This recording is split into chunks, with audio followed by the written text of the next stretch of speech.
Con nosotros a Jordi Hulbe, que es el director general del laboratorio Salvat, que muchos de vosotros conoceréis y otros más habréis tomado productos de un laboratorio familiar, pero ya de una dilatada experiencia en el mundo farmacéutico español. Y es un placer tener a Jordi porque ha sido una persona que ha hecho una importantísima traslación en su laboratorio, de ser un laboratorio clásico de medicamentos, ha virado bajo su dirección a la biotecnología y también a la nutracéutica, que sabéis que es un campo cada vez más afluente y en el que la industria farmacéutica en general está poniendo últimamente los ojos. Además, Jordi acaba de firmar hace un rato la cátedra Salvat, la cátedra Laboratorio Salvat con la UCAM en nutrición y biotecnología, y ya pues desde el próximo año va a empezar también las actividades, y yo quería agradecerle el haber confiado en la UCAM, en la universidad, y bueno, desear unos éxitos conjuntos y comunes que seguro que los tendremos. Así que sin más, Jordi, cuando quieras. Gracias.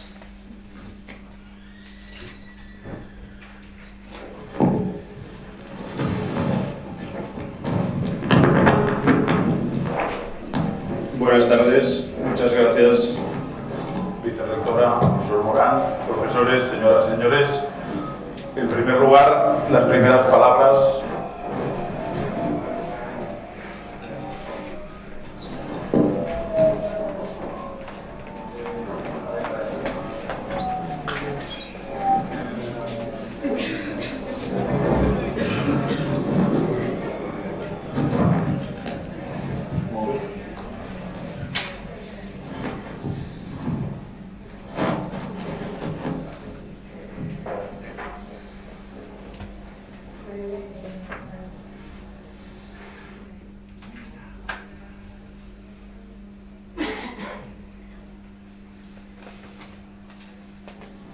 Perfecto, ¿sí?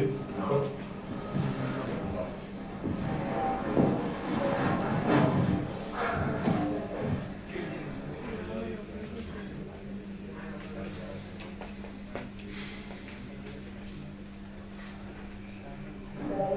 Sí.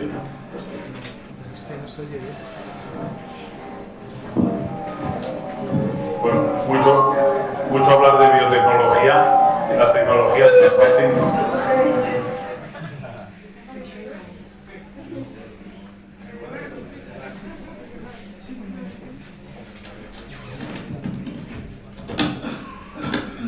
Sí, ahora.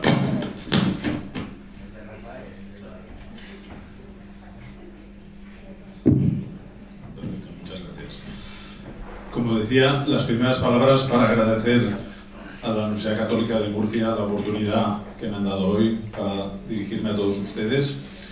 Es un placer, realmente he estado en la jornada de hoy conociendo mucho más las actividades de la universidad y he quedado gratamente impresionado y, como decía el profesor Morán, con unas ganas enormes de iniciar esta colaboración a través de la cátedra que hemos creado y que estoy convencido que dará grandes resultados. Yo he pensado que como el público es un poco heterodoxo, no todos son de la misma formación, lo que podía compartir con ustedes hoy básicamente era uno de los temas que me apasionan a mí en el mundo empresarial, que es la definición de estrategia, ¿no? La estrategia empresarial, la estrategia de desarrollo, la estrategia de posicionamiento, la estrategia de adaptación a nuevos mercados y expansión internacional. Entonces, he querido hacer una presentación partiendo de la historia de nuestra compañía, cómo las circunstancias del contexto económico, sanitario, farmacéutico nos han influido para tomar decisiones y adaptar nuestra estrategia para ser competitivos en el mercado en el siglo XXI. Me gustaría compartir con todos ustedes este proceso y estaré encantado de intercambiar todas las cuestiones que quieran plantear. Sí, sí, no.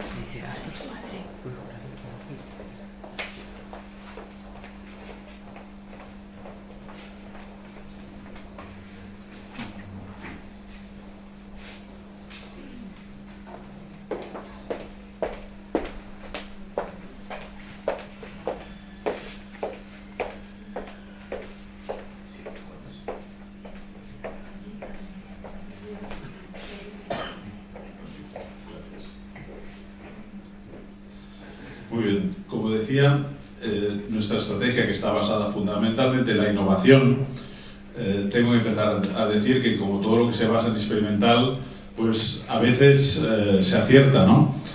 Y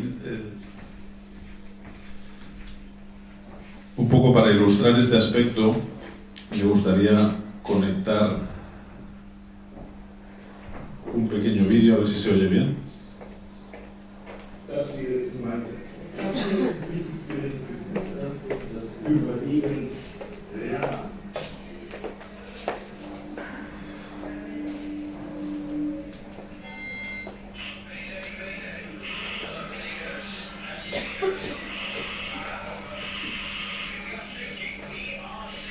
Hello? This is the German Coast Guard. What are you thinking about?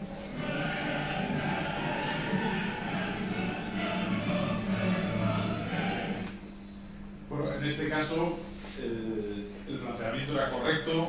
Hay un guardacostas pendiente de una situación de peligro, pero resulta que cuando llega el mensaje, la persona que está al frente no domina el inglés, confunde el mensaje y cae en una actitud cómica, si no fuera por lo dramático que es de que no pueda atender una imagen de socorro. Esto nos indica que a veces uno de los puntos principales es el análisis de competencias. Si uno no está preparado para, con las competencias adecuadas, con las aptitudes adecuadas, no debe plantearse según qué retos. Me sirve este ejemplo además para recordar algo que intento hacer proselitismo en todas partes donde tengo la oportunidad de hacer comentarios. Ninguna organización está suficientemente bien preparada en inglés. Siempre es una carencia en todas las organizaciones y hay que darle el máximo de prioridad. La lucha por ser el idioma predominante en el mundo empresarial la perdimos hace tiempo en España y el inglés se ha impuesto. Y en las organizaciones es fundamental ser fluentes en inglés. Y yo animo a todos los que sois jóvenes y todavía tenéis una capacidad lingüística de aprender mucho más, que le deis la máxima prioridad a este tema.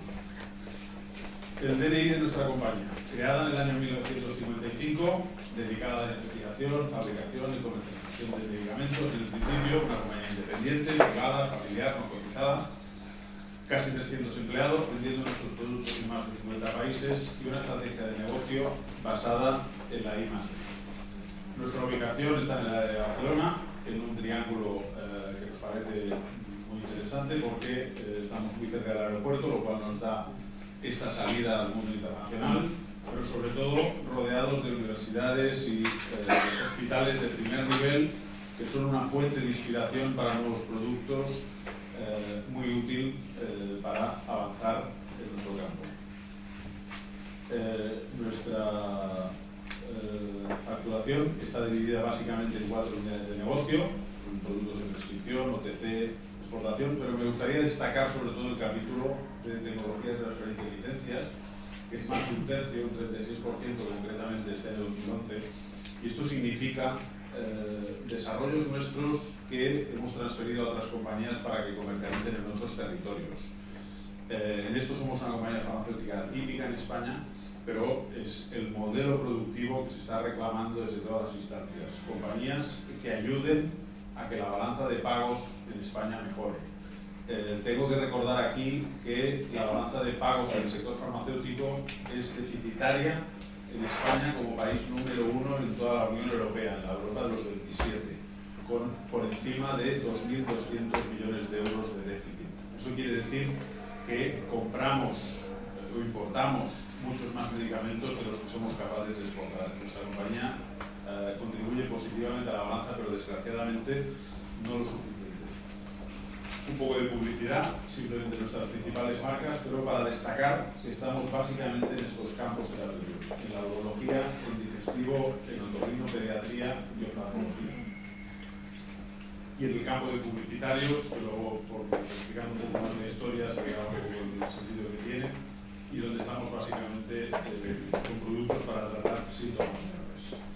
Pero me sirve esta transparencia para ilustrar un mensaje que parece muy tópico, pero que hay que tener en la cabeza continuamente. Todo está cambiando. Lo que era válido hace unos años ya no lo es. en lencería, quizás muy alejado del sector farmacéutico, pero al final, como es una imagen muy visual, me sirve para transmitir el mensaje.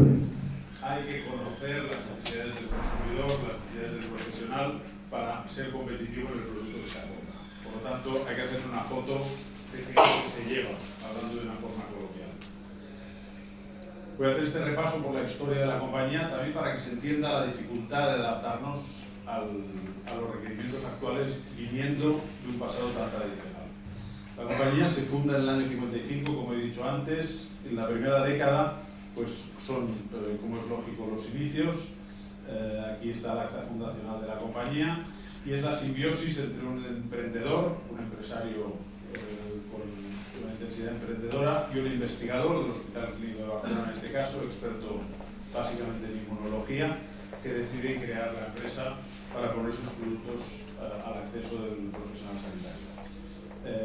Curiosamente, Laboratorio Salvat inicia su andadura en esa década de los años 50 en el campo de la biotecnología, que es básicamente en el manejo de vacunas. Después lo abandonamos este tema en los años siguientes, pero es curioso cómo ahora volvemos a las raíces 60 años después.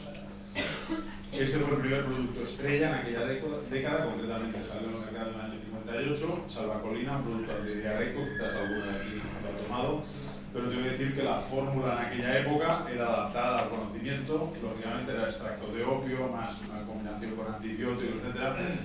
Nada que ver con la formulación actual, donde es un derivado sintético de opio, la loperamida, que es un antidiarreico convencional. Otros productos ya se ve por el perfil que son extremadamente antiguos. Y aquí 4 datos un poco anecdóticos para ilustrar un poco cómo han cambiado los tiempos de verdad, ¿no? En nuestra empresa, en esa década, la hora de entrada era aproximadamente sobre las 9, la mayoría de colaboradores entraban una hora antes porque había que quedar bien, y la hora de salida era a las 7, pero muchas veces la gente salía a las 10 de la noche. La esclavitud del trabajo era muy diferente del que ahora nos pensamos cuando hablamos de work addicts, que entonces sí que eran work addicts. El registro de medicamentos, nada que ver con las exigencias actuales. En un par de folios se podía registrar un medicamento, imaginar la información que iba en esos 2 folios. Y luego cifras anecdóticas del año 56, ¿no? La facturación de la compañía eran 146.000 pesetas, no llega a los 1.000 euros actuales. El alquiler era 1.500 pesetas al mes, 10 euros actuales, y los gastos de teléfono, pues, ni medio euro al mes. Yo creo que ninguna compañía telefónica, ni yo ni ninguna de estas, supera estos costes de teléfono actualmente. La siguiente década, expansión, creación de nuevos productos, creación de mercados. Aquí vivimos en paralelo con la explosión industrial en España. La mayoría de la gente en la sala es muy joven, el 600 quizás es una imagen de fotografía, pero no una vida real. Pero es un cambio en la sociedad, se genera en el plan de estabilización, que es una revolución industrial en España.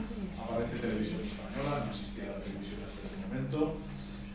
España entra en la ONU en el año 55. Son cambios que revolucionan la sociedad. Se empieza a hacer gadgets de publicidad, entran los antibióticos en mansalva en el arsenal terapéutico, hasta entonces los antibióticos eran una rara avis. Se crea la sanidad pública, hay una cobertura sanitaria desde los poderes públicos. Antes absolutamente todo era privado, existían simplemente lo que se conocía como las igualas, que era una especie de arreglo con los médicos que cubrían por un monto mensual cualquier violencia que tuvieran las familias. Empieza el marketing, se hacen folletos. Es curioso, pero en los años anteriores no existía el folleto para hablar de productos y medicamentos.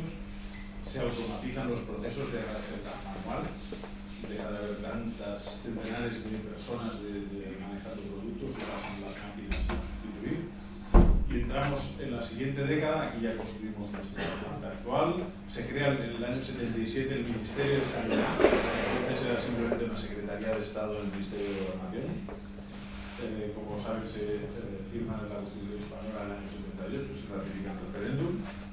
Y en nuestra empresa se hace el primer anuncio en televisión. Es una revolución, es un cambio en la comunicación, los productos van evolucionando.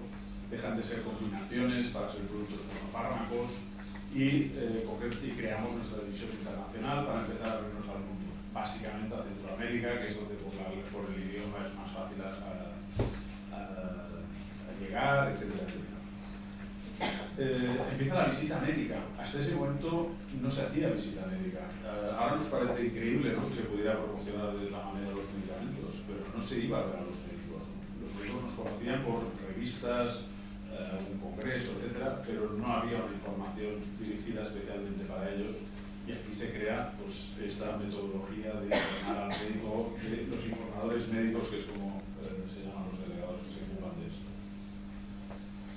Y después de esta visión histórica, un poco para que se haga la foto de cuál es el posicionamiento del mercado, cuál es la trayectoria de los profesionales que formamos la empresa, hago un salto para analizar el mercado actual.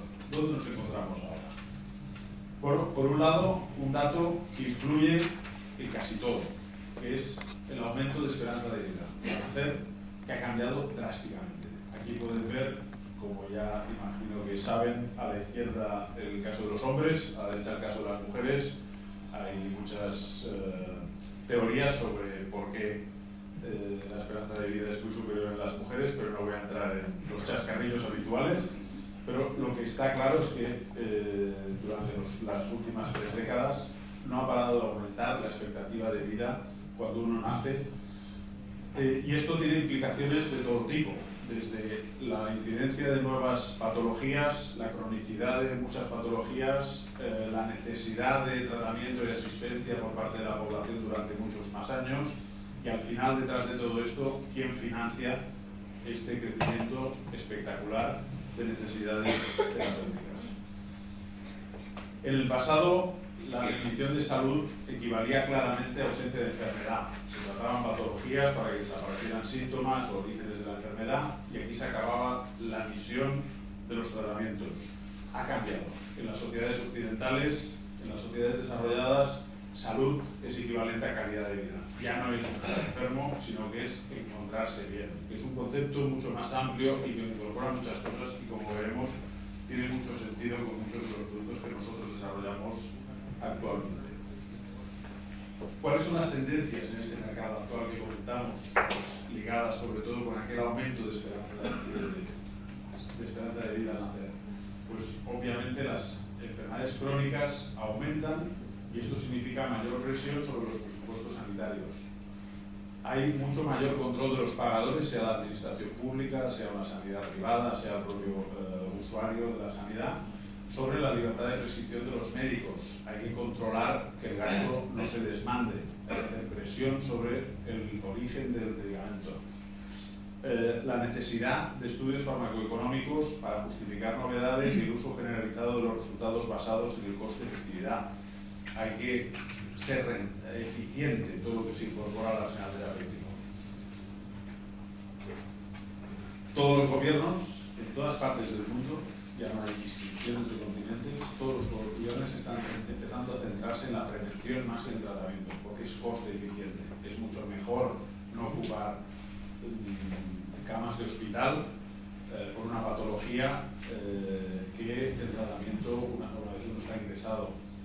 Los reguladores, las agencias reguladoras son cada vez más cautelosas sobre la aprobación de medicamentos realmente innovadores. Se ha incluido lo que se llama el cuarto requisito en la regulación. Hasta ahora los medicamentos debían demostrar eficacia, seguridad y calidad. Se ha incorporado un cuarto requerimiento que es la eficiencia, es decir, hay que aportar ventajas sobre lo que ya está disponible en el mercado. Y este cuarto requisito, como pueden imaginar, es extremadamente complejo y costoso de demostrar. La demanda de medicamentos está creciendo más rápidamente en las economías emergentes que en las economías desarrolladas, y es un patrón que continuará durante la próxima década. Es evidente, y lo veremos ahora con datos, que el crecimiento del mercado farmacéutico en países como China, como India, como Latinoamérica, está creciendo de una forma espectacular respecto a Europa y Estados Unidos básicamente. Esto significa que la mayoría de compañías mueven sus inversiones, sobre todo en recursos humanos y personal, y reducen plantillas en el mundo desarrollado para crecer en estos mercados, ¿no? Es una consecuencia inmediata de esto. El paciente consumidor actual está mucho mejor informado, estamos en la era de Internet, amplio acceso a la información, se maneja en redes sociales donde comparte la información, donde tiene opiniones, se vuelve más exigente con su salud y con los medios para su salud, tiene muchas más expectativas de calidad de vida, repito, ya no quiere estar simplemente sano, sino quiere además encontrarse bien. Hay un cambio en el rol de los profesionales sanitarios, el doctor, el médico, no tiene autoridad científica al máximo, sino tiene que compartir su criterio y su autoridad con todos los demás stakeholders, todos los demás jugadores en el sector. Y luego el binomio prescripción-dispensación de medicamentos está cambiando. La farmacia, junto con la prescripción del médico, es una lucha de poder sobre quién realmente dirige qué medicamento ha de tomar el consumidor del paciente. Representado aquí en un cuadro, pues vemos cómo este consumidor está sometido a una serie de presiones sobre preocupaciones económicas, con lo cual busca productos de menos coste, sobre las iniciativas de salud pública que inciden sobre este consumidor para concienciarlo, para que tenga una vida sana, para que lleve hábitos saludables, sobre la expansión del negocio de distribución que intenta generar demanda en este consumidor, en este paciente, sobre este acceso más amplio a la información que comentábamos, que influye mucho en su grado de información y en volverlo exigente, y en, sobre todo, dudas sobre la calidad. Es decir, este consumidor ahora más informado duda de si antes estaba en buenas manos y se vuelve mucho más escéptico sobre las marcas históricas. Por lo tanto, todas las estrategias de marketing deben repensar, reanalizar, revisitar la relación con ese consumidor. Puesto en comparativa, el antiguo modelo de información era mucho más estanco, el médico, la publicidad que llegaba al consumidor, las compañías de OTC, de Consumer Health y las farmacias influían sobre el consumidor, pero no tenía más impactos. Al final era un compartimento estanco donde todos confluían en el mismo sentido. En cambio, luego el modelo de información ahora está abierto a muchos más inputs, le llega información de muchos más sectores. Hablemos un poco de la regulación, cómo ha cambiado. Damos un salto atrás de 5 siglos y nos vamos a la Concordia Farmacéutica Barcelonensis, que era la segunda farmacopea europea de la que se tiene constancia. Se publicó en el año 1511 simplemente porque había una preocupación de que las diferentes farmacias de Barcelona preparaban según arte cada formulación y había que poner orden, había que homologar, había que estandarizar esa preparación y se generó esta farmacopea para las diferentes tinturas, las diferentes formulaciones, hacerlas de un único tipo. De aquí, la evolución de los años, hemos llegado a la situación actual donde los nuevos medicamentos son el resultado de una larga investigación costosa y arriesgada. Esto puede significar de 12 a 13 años del proceso, con un presupuesto que supera los 1.000 millones de euros y con un rendimiento de una molécula sobre cada 10.000 diseñadas y sintetizadas. Esto nos da una idea. Si le unimos a esto lo que han comentado antes del cuarto requisito, que quiere decir que uno encuentra un producto eficaz, de seguridad, de calidad, pero no es especialmente mejor que lo que hay en el mercado, y se queda después de toda esta inversión sin capacidad de rentabilizarlo. En esta gráfica, estos 12-13 años que he comentado, distribuidos en las diferentes fases, desde que se diseña la molécula, se solicita la patente, se realizan las diferentes toxicidades, se empiezan los estudios clínicos, el proceso de registro, etcétera. No les quiero aburrir con esto mucho más técnico. Y vamos a hablar un poco de las cifras del mercado, ¿no? De este mercado actual. Bueno, como podemos ver en este gráfico de IMS, que es la fuente de datos del mercado oficial, los mercados más desarrollados, como Estados Unidos, como Europa, siguen siendo los de mayor tamaño. Pero en cambio, los de más crecimiento, como he comentado antes, son los países emergentes, ¿no? Latinoamérica, Asia, África, Australia, etc. Es decir, la inversión básicamente se hace aquí porque aquí es un movimiento de status quo, pero los nuevos jugadores difícilmente entran en este mercado tan estancado. ¿Cuál es la situación en España? Bueno, aquí empezamos con el drama, ¿no? En la comparación entre mayo 2010 y mayo 2011 se puede ver que el gasto farmacéutico en millones de euros ha disminuido un 10% de un año a otro. Es decir, no es que el mercado esté estable, sino que el mercado decrece un 10%, ¿no? Son cifras espectaculares y se puede imaginar que aumentando los costes como aumentan es muy difícil resistir un impacto como este. Pero además es que se da la particularidad de que la demanda farmacéutica aumenta, es decir, el número de recetas crece en un 4%, pasando de 81 millones de recetas a 84 millones en un mes. En España más o menos se manejan unos 1.000 millones de prescripciones al año en el Sistema Nacional de Salud. Esto quiere decir que si aumentan las prescripciones y disminuye la facturación, el precio medio por receta baja mucho más y concretamente ha bajado un 13,74%. Es decir, esto, como puede imaginarse, es todo bottom line, ¿no? Todo va a margen de beneficio, no solo facturación, porque estamos vendiendo las mismas o más unidades para facturar mucho menos. Necesitamos exactamente las mismas fábricas, los mismos delegados comerciales, etcétera, etcétera, para facturar mucho menos.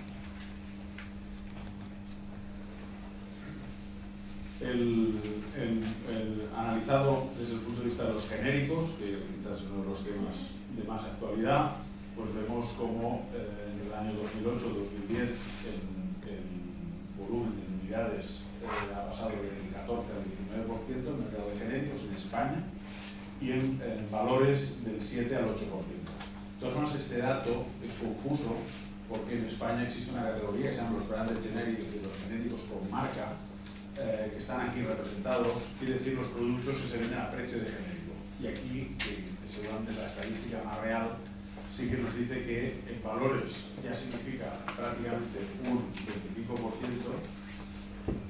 y, casi un 25% y en unidades más de un 40%. El mercado de genéricos está a los niveles de Europa y por lo tanto el comportamiento es el razonable para nuestro entorno económico. Aquí, interesante ver, porque el impacto es muy visible, el gasto, el número de prescripciones y el gasto por prescripción, como hemos visto antes el mismo capítulo, vemos cómo el número de prescripciones, que en este color azul no para de incrementar cada mes sigue aumentando cada mes, más o menos al mismo ritmo, 2-3%, y la facturación no para de disminuir y el precio medio pues aún disminuye más, ¿no? Lo mismo que hemos visto antes, pero en un recorrido de los últimos meses.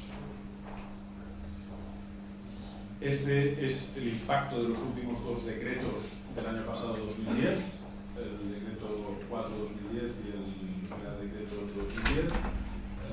Básicamente, en resumen, lo que significaban era para todos los productos sometidos a precio de referencia una bajada del 30% de su precio y un descuento del 7,5% para el resto de productos. Es decir, todo el mercado se había afectado por una bajada de precios y significó esta increíble desde mayo del 2010 aproximadamente que entró en vigor hasta julio de este año esta bajada impresionante del precio medio, que se le hace el precio medio por encima. La comparación en Europa nos es extremadamente desfavorable. Vemos cómo la evolución de los precios farmacéuticos en la Unión Europea, en los países más significativos de la Europa de los 27, en el periodo 2005-2010, el país con un retroceso más fuerte es España, con un menos 27%. Es realmente espectacular cuando oímos a nuestros gobernantes que están insistiendo una y otra vez que hay que bajar los precios de los medicamentos, ¿no? Parece absurdo después de ver lo que se está consiguiendo hasta ahora. Y el último decreto que se ha aprobado este verano, el 9/2011, donde las diferentes medidas que incluye este Real Decreto significan un impacto total adicional a lo que ya hemos visto antes de casi el 17% con medidas adicionales. Una es aumentar del 7,5% al 15% el descuento, es eliminar la gradualidad, en fin, varias medidas que afectan una detrás de otra en cascada y al final acaba siendo este impacto impresionante del 17%. Esto expresado de otra manera en sumatorios en estos 1.700 millones que veíamos en la cartera anterior. Pero es que lo peor es que mientras estoy aquí hablando se está ultimando una nueva medida de rebaja de precios, concretamente una revisión de los precios de referencia que va a significar para algunas moléculas un adicional 30%. Es decir, la situación hace que reaccionemos y que no podamos seguir haciendo lo mismo de siempre porque el resultado es mucho peor. Es donde hay que reaccionar y adaptarse al mercado de otra manera. ¿Cuál es nuestra estrategia delante de todo este escenario? Pues, como ha comentado el profesor Morán antes, nos hemos volcado en adaptarnos para ser competitivos y a partir de partnering, establecer alianzas con todo el mundo con el que podemos ser competitivos, entrar en nuevos mercados y entrar en nuevos productos. Esta es una transparencia, esta es la siguiente, de compañías en las que a lo largo del mundo tenemos acuerdos de colaboración, básicamente de transferencia de tecnología. Son compañías, algunas muy grandes, otras muy locales, regionales, de todo tipo, para que se hagan un poco una idea de qué significa esta relación de partnering. Con todas estas compañías tenemos acuerdos de interés. Y esta expansión internacional, pues aquí salpicada de algunas fotografías de anécdota, completamente aquí en Seúl, con nuestro partner Guangdong, aquí en la entrada de uno de los edificios de la FDA en Rockville, en Maryland, cerca de Washington, aquí la aprobación de nuestro producto en Azerbaiyán, aquí con nuestro partner Pioneer en Shanghái, para China, aquí con nuestros colaboradores en África, como se puede deducir por el color, pues, los que son de Salvat ya se ven. Y esta es una foto en Hyderabad con nuestro partner Dr. Redis, con el que tenemos un acuerdo para comercializar el indio. Aquí, nombrados todos los países en que estamos, puede verse que estamos en una franja horaria de 24 horas, siempre con los teléfonos conectados.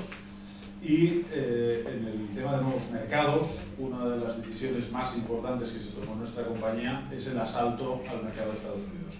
El mercado de Estados Unidos es algo más del 40% del mercado mundial y por lo tanto el más riguroso en cuanto a procedimientos regulatorios, y decidimos con nuestra tecnología asaltarlo y ir allí.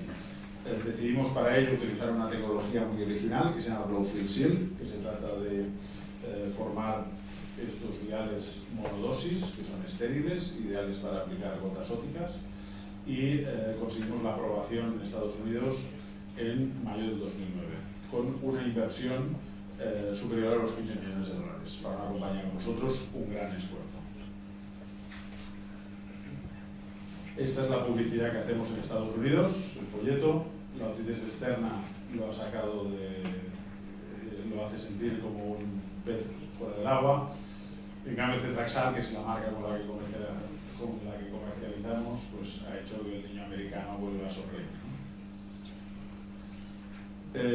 Resumiendo el tema de nuevos productos, pues nos basamos en colaboraciones. Dos ejemplos: un producto para la malaria que hemos hecho en colaboración con una empresa india y que estamos distribuyendo en la mayoría de los países africanos, y un producto corticoide para dermatología que hemos hecho con una empresa de dermatología.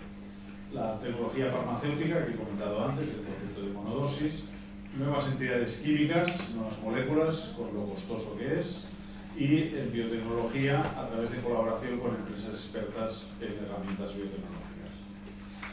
Para nosotros la biotecnología significa conseguir productos en el campo de los nutracéuticos, de los probióticos, de los kits de diagnóstico, de los enzimas, de las células madre, etc.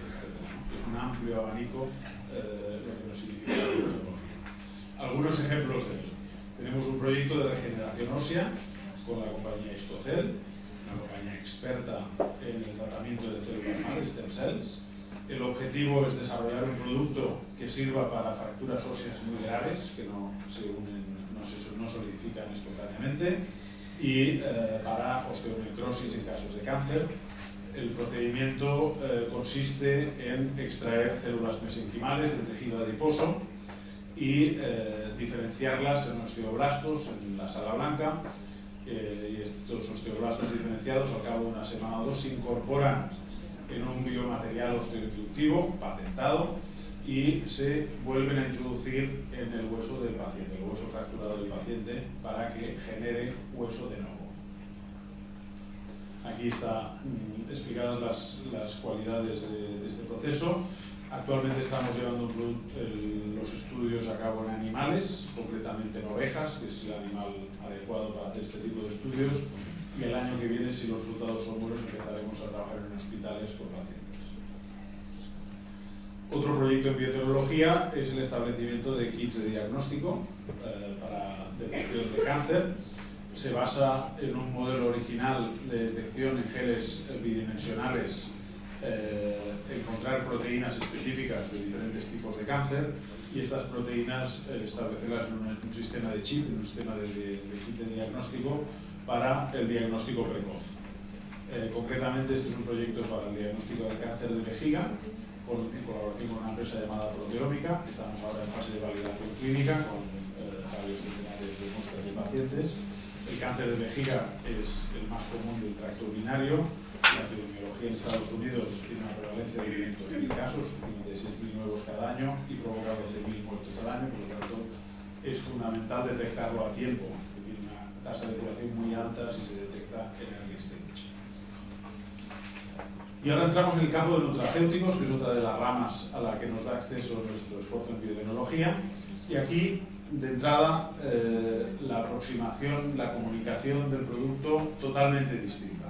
Aquí son productos donde el consumidor puede escoger y, por lo tanto, aunque nuestro planteamiento es que sea por recomendación médica, por formación al médico, el paciente también puede informarse y utilizarlo por su propia decisión. Por lo tanto, la comunicación aquí es mucho más directa al ciudadano. A través de una página web que llamamos masvaleprevenir.es tenemos aquí recogidos varios de estos productos, ahora los veremos con un pelín más de detalles. Un producto se llama Urosens a base de extracto de arándano rojo americano para el tratamiento de las cistitis recurrentes. Un producto que se llama Broken para prevención de cálculos renales, básicamente formados por oxalato. Un probiótico con la marca Protransitus para evitar las molestias intestinales ligadas básicamente al síndrome de intestino irritable. Y Nutira, que es un producto a base de lactasa para tratamiento de intolerancia a la lactosa. Aquí, para que vean el tema de la comunicación, también me he permitido poner un pequeño vídeo.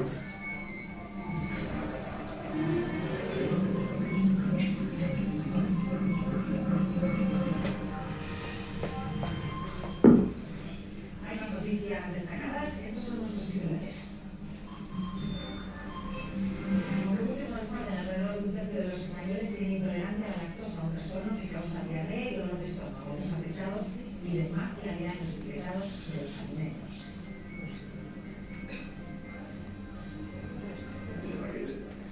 Es jamón normal y corriente, lleva lactosa y sin azúcar.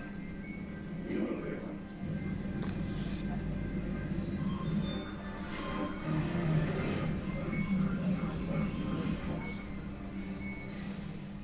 Los médicos calculan que un tercio de la población española tiene intolerancia a la lactosa, aunque cada vez hay más productos específicos para ellos, los alérgicos a esta sustancia, reclaman que los alimentos estén mejor etiquetados. Hace 3 años Pera descubrió que tenía intolerancia a la lactosa. Este paquete es jamón normal y corriente, lleva lactosa y sin azúcar. Y no me lo creo. Su organismo no puede absorber el azúcar de la leche. A diferencia de la leche alimentaria, la intolerancia no activa el sistema inmunológico. Los síntomas más habituales son diarrea, gases y dolor abdominal. No son graves, pero sí muy incómodos. Hasta ahora, la única solución que tenían los pacientes era evitar los lácteos. Ahora se está introduciendo en España un nuevo producto que lo que hace es sustituir esa enzima que nos falta en el cuerpo para que la lactosa pueda ser absorbida. Y esto quizá es lo más relevante que ha pasado en muchos años en nuestro país. En España, alrededor de un tercio de la población tiene intolerancia a la lactosa, aunque muchos no lo saben. Con una simple prueba se puede salir de dudas.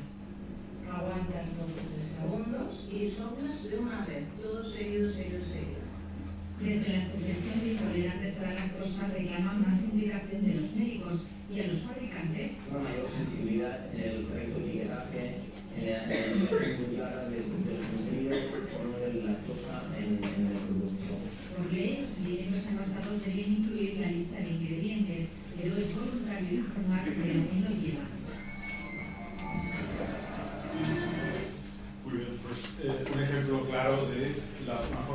diferente de comunicar y de llegar, ¿no? Esto con un medicamento sería impensable y en cambio con un complemento nutricional se puede llegar a este nivel de comunicación con el consumidor. El producto que hemos comentado inicialmente fue un posicionamiento puramente médico, intolerancia a la lactosa, pacientes diagnosticados, etc. Y una vez superado este escalón de coger prestigio del producto, de tener un nivel de información médica, pasamos a una segunda fase que es la información, como decía, al ciudadano, donde le hablamos de una mejor digestión, un encontrarse mejor, ligado con lo que antes hablábamos de calidad de vida. Ya no es una patología, es sentirse mejor. El target para el producto pues es del adulto, una persona activa, etcétera, pero también adolescentes y niños que tienen problemas por el consumo de lácteos o derivados, ¿no? Porque al final la presencia de lactosa puede estar en cualquier salsa, en cualquier postre, etcétera, etcétera. Básicamente hay tres grupos objetivo. Los que saben que son intolerantes a la lactosa, normalmente son personas que ya tienen unos hábitos alimentarios que evitan la lactosa a toda costa. Los que no saben que son intolerantes a la lactosa pero les sientan mal las comidas, y los que sospechan que los lácteos no les sientan bien porque por deducción lo han averiguado, ¿no? Y en estos dos últimos grupos es donde va encaminado nuestro producto para que tengan digestiones más agradables. Esto es un ejemplo de la comunicación que hacemos, como veis, muy dirigida al consumidor. Esta es la información para los médicos, como veis, es otro estilo, mucho más profesional, mucho más científica, con datos de publicaciones científicas, etc. Es un equilibrio entre que el producto sea recomendado por el médico, pero que el ciudadano exigente con la información que quiera automedicarse tenga acceso también. Este es el otro producto que comentaba, a base de Lactobacillus plantarum. Plantarum es un probiótico, tiene estudios clínicos propios, es un producto patentado y el planteamiento que hay que hacerse es cuál de estas dos preguntas son las adecuadas, ¿no? Para un probiótico, las indicaciones o para qué sirve el Protansil. Claramente para este tipo de productos no hablamos de indicaciones clínicas, hablamos de utilidad, hablamos de para qué sirve. Es un posicionamiento que hay que recordar. Los complementos nutricionales no tienen indicaciones clínicas. La eficacia probiótica pues, permite, y por los datos que están apareciendo actualmente, ir a muchas más patologías, aporta muchas evidencias, se pueden encontrar muchas utilidades para el producto, tiene la misma eficacia frente a los síntomas que otros tratamientos mucho más agresivos, una seguridad absoluta, etc. Es un tratamiento sintomatológico, esto hay que recordarlo, no soluciona el origen de la patología y es útil para el síndrome de intestino irritable, como he comentado, pero para síntomas también relacionados con la artritis rádica, la enfermedad inflamatoria intestinal, etc. Una vez más, la comunicación va más allá de lo que se hace con un medicamento, es un concepto distinto, mucho más de convivencia.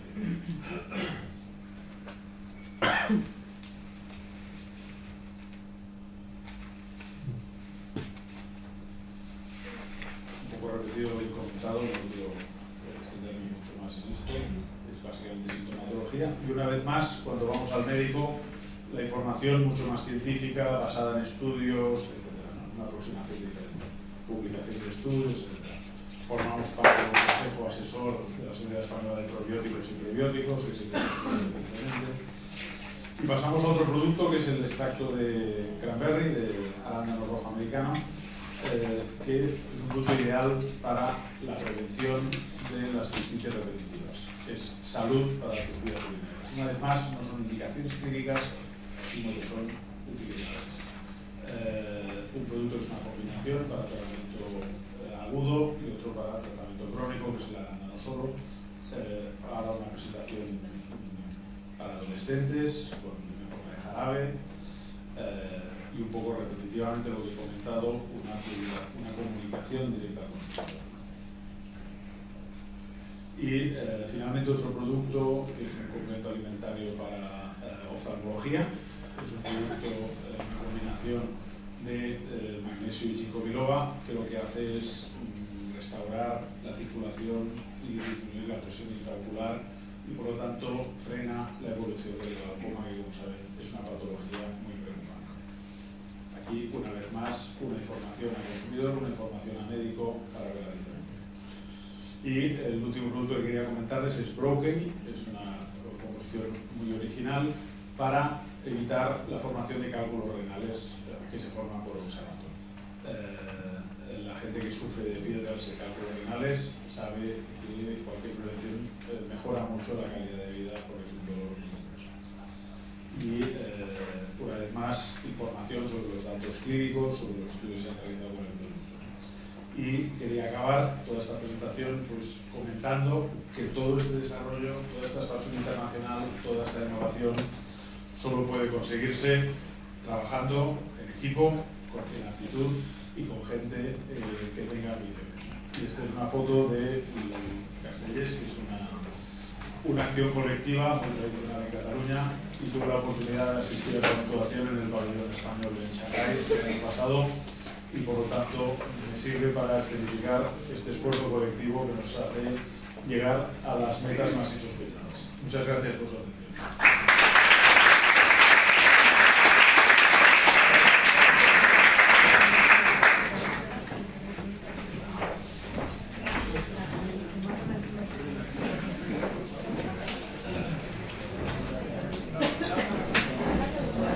Bueno, en primer lugar, felicitar a Jordi por su presentación, agradecerle que haya aceptado nuestra invitación a formar parte de las jornadas de innovación y mercado y alimentación que estamos llevando a cabo en la UCAM.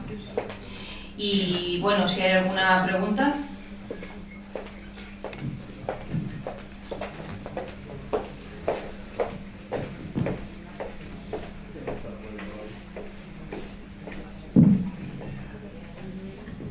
Bueno, buenas tardes.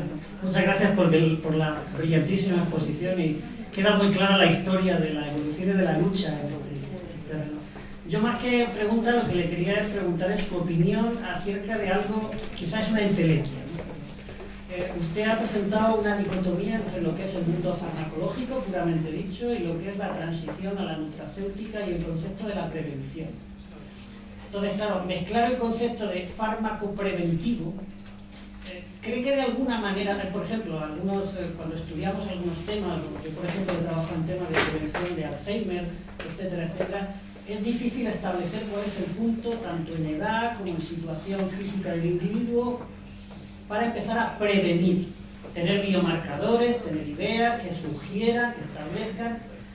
¿Cree usted en su dilatada experiencia que en algún momento llegará a establecerse en ese mundo, en esa barrera, en esa intersección entre los dos mundos, la posibilidad de, con una serie de marcadores o de medidas claramente definidas, la existencia de un fármaco preventivo? La pregunta es apasionante. No sé si le tendríamos que dedicar casi varias horas, porque es un debate seguramente muy enriquecedor, ¿no? No es fácil contestar a esta pregunta por muchas razones, ¿no? La primera, usted ha comentado el tema de marcadores para detectar enfermedades previsibles. Este es un campo muy controvertido. Hace unos años, cuando se empezó a descifrar el genoma humano, todos dábamos por descontado que todos correríamos a saber nuestro genoma, y ligado a esto, qué patologías teníamos más probabilidades de sufrir en los próximos años, etc. Y todos los análisis daban por descontado que esto sería así.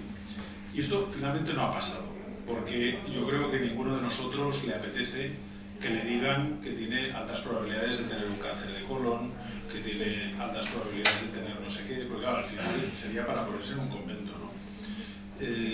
Yo creo que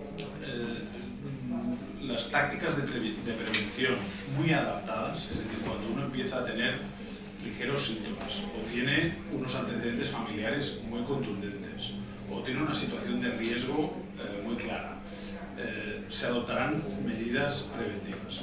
¿Que existirá alguna herramienta terapéutica claramente preventiva de la degeneración senil, de la degeneración del sistema nervioso? Ahora mismo es casi ciencia ficción, porque la acción que podemos hacer invasiva sobre el sistema nervioso central es muy limitada, es muy torpe, ¿no? Todas las herramientas que tenemos intervienen de una forma muy grosera, nada fina. Seguro que avanzaremos. Y yo creo que quizás el gran campo que se abre en este sentido es la medicina regenerativa, el poder sustituir células del tejido nervioso, células afectadas por la demencia senil, abre una expectativa enorme. Pero también es cierto que abre otro capítulo muy importante, que es el dilema ético. ¿Hasta dónde nos pueden reconstruir y seguimos siendo la misma persona? Especialmente cuando afectamos a algo tan básico y tan definidor de la persona humana como es el cerebro, ¿no? Entonces, yo me sabe mal no poder contestar nada concreto, pero creo que su pregunta lo que abre es un montón de interrogantes que es fantástico pues debatir y avanzar en la discusión.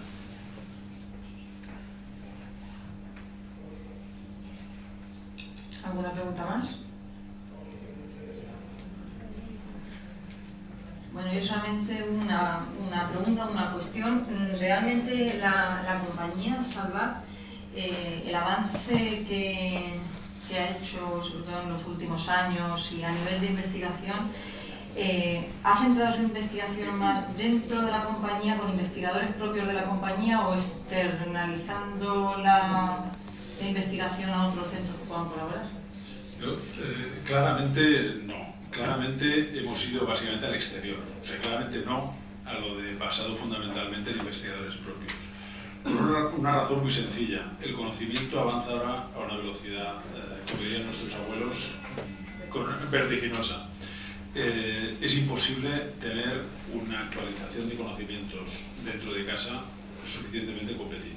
Y hay que ir a buscar los grupos de excelencia donde estén.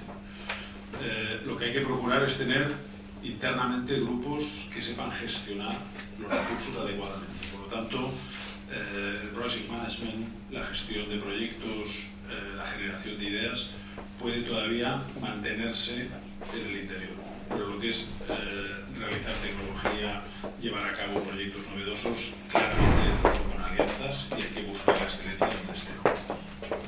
Claramente supongo que un poco intentando compaginar la financiación pública con el gasto privado. Sí, en España aproximadamente el 50% es gasto público, el 50% es gasto privado. El gasto privado sigue siendo muy bajo en comparación con países desarrollados. Además de que hay que aumentar el gasto, acercarnos al 3% del PIB, que sería el desideratum de la Unión Europea, y ahora estamos claramente por debajo del 2% en España. Pero para mí una de las partes importantes que ha de aumentar es el gasto privado. Hay muchos sectores económicos en España que no saben ni lo que es la I+D, y esto es un auténtico drama para realmente llegar al modelo productivo que es competitivo en el siglo XXI. Quizás lo que hablábamos hoy, que en el mundo en el que estamos ahora mismo, en la situación socioeconómica actual, pues el empezar a pensar mucho más, sobre todo aquellas compañías que no pensaban en investigación y desarrollo, es fundamental para poder salir del pozo en el que estamos, ¿no? Absolutamente. Solo por la innovación, por la diferenciación, por el valor añadido, podremos crecer como país, como empresas, como sector competitivo. Copiando, para esto están los chinos, que lo hacen mucho mejor y son muchos más. Bueno, pues si no hay ninguna pregunta, otra vez agradecerte, Jordi, tu presencia esta tarde y enhorabuena por la presentación. Un placer, muchísimas gracias. Espero no haberles aburrido demasiado.